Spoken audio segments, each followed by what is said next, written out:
What's up guys, I'm back, got a review here. This time we have the 86 Hero Keane. Now, I've always been wanting to try this card as soon as he came out. I never actually got around to it. I was trying Cole and Skullshire instead and stuff like that. I didn't really enjoy them. Well, Cole was quite good to be fair, but I really wanted this Keane card. I knew deep down I would love this Keane. So then, on stats, as you can see in the games I played with him, he actually played 23 games. 2 of them I just quit, so I get my rewards. Yeah, so 36 goals and 6 assists, so a crazy record. On stats, so he's got 87 pace, 88 shooting, 76 passing, 88 dribbling, and 76 physical. So on paper, it looks like quite a deadly striker. In game, I played a 5-3-2. It's very weird. I had David centre mid because I just thought, why not? Like, yeah. And then obviously Ronaldo, Bruno midfield, and Ramsack centre back. So yeah, Keane was a very, very good card, but I'll speak more about that after on the positives and negatives.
Now, I can't lie, right? If you're looking for deadly Prem striker and you can't afford Ronaldo, because I feel like this card's probably the second best like Prem card in the game. Um, Literally, he is so good. So let's get the positive and negatives then. So first, we kick off the 4-star, 4-star. Now this film's obviously really, really good. He can shoot on either foot because he's deadly at finishing. With that 4-star weak foot, and he'll probably go in. The skills as well, really, really nice. It allows you to do a lot of skill moves. So unfortunately, it's not 5-star, but you can't really ask for everything. So 4-star is perfectly good enough. It just allows you to get out of some stick situations if you need to. Next up for me is going to be the pace. Now the pace actually felt perfectly good enough, especially since he was small and with the Hunter. It went up to 98, 96, so that was perfectly good enough. He outpaced most defenders, to be fair. He would only have trouble against like the Alfonsos and Mendy's and stuff like that. Next up for me is going to be the general shooting. Now I was just about to, literally as I was just about to say that, I was about to go into that individual stats, but I've actually just realised it's genuinely all amazing. Like he even scored like really nice volley in the Div Rivals in Div 1 now.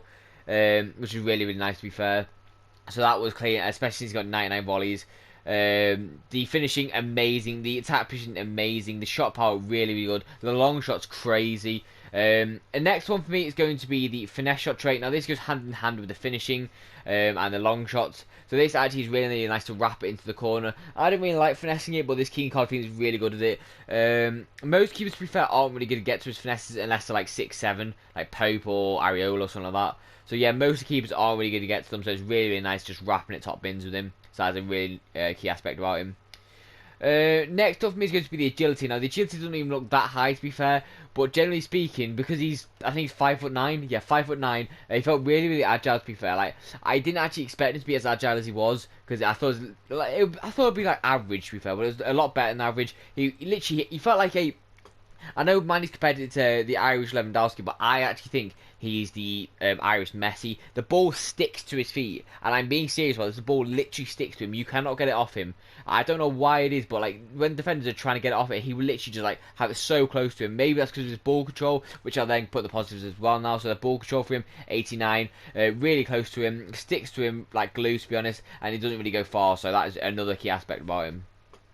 Next up for me is going to be the composure. Now this, along with the finishing, is really, really nice. Goes hand in hand, making him a deadly, deadly striker. As you can see by the record, like this is champs and Div 1. You don't really need any more than that. Like the composure is really, really good, along with the 99 finishing. So that is another key aspect about him.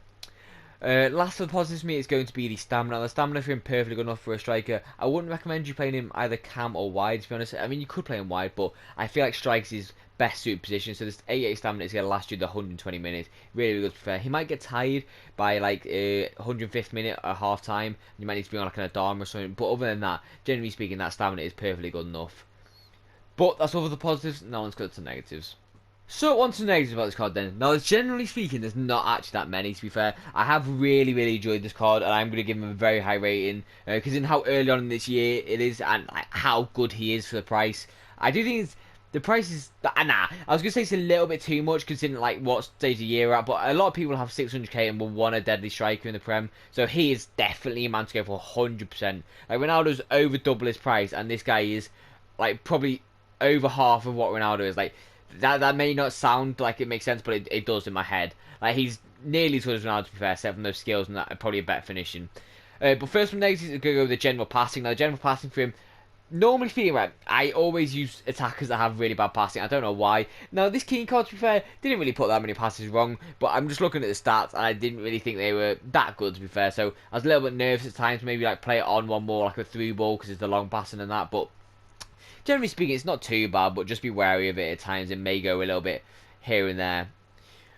Next is going to be the aerial ability, and the aerial ability is the head and accuracy and jumping. Both these two not really good, to be fair, especially at 5'9". He's not really going to be an aerial threat at all, like not in the slightest, so don't really stick it up in the air to him. If you have to, he might win it, probably not. Like, most players are either taller or got better jumping than him, so it is what it is. Now, this is going to sound mad saying last for me is going to be the strength. Now, the strength for him is really, really low, to be fair. He's not like an R9. He's not got the strength as well. He is 5'9". He will get bodied from time to time. But as I said, he's like Messi. The ball will stick to his feet. So it's just nuts how like close control he will have it. And then he can just turn and shoot from anywhere. This card, I'm genuinely telling you this. I'll speak more on the overall score. But honestly, he's a dream. So for this King card, I really did enjoy the card. He's a very, very good card with very good links. You can literally green link him to anyone in the Prem. So if you need that chemistry, go for him 100%. He's the best hero card in the Prem. He's a very good striker, second best striker in the Prem. Probably second best card in the Prem, to be fair. Like, he's so good overall. I highly recommend you picking him up. Overall for him, I'm going to give him a 9.4. I think that's a fair rating on the time of year it is. But I've got nothing more to say, so I hope you enjoyed the video. Please like, subscribe, and peace.